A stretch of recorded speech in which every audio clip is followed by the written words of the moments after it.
Hello ছোট বন্ধুরা, আজ আমরা বার্ডস নেম পড়বো, মানে পাখির নাম।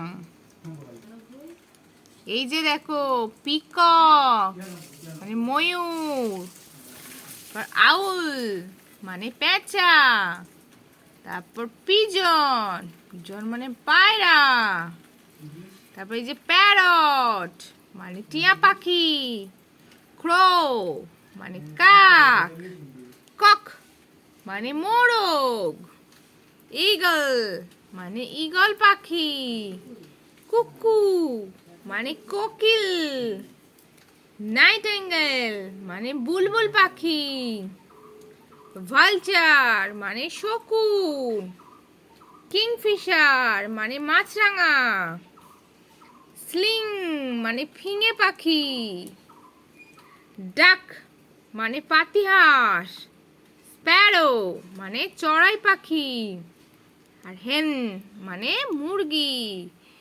তো বন্ধুরা, তোমরা ভালো করে পাখির নামগুলো পড়বে আর চ্যানেলটা সাবস্ক্রাইব করে দেবে। টাটা।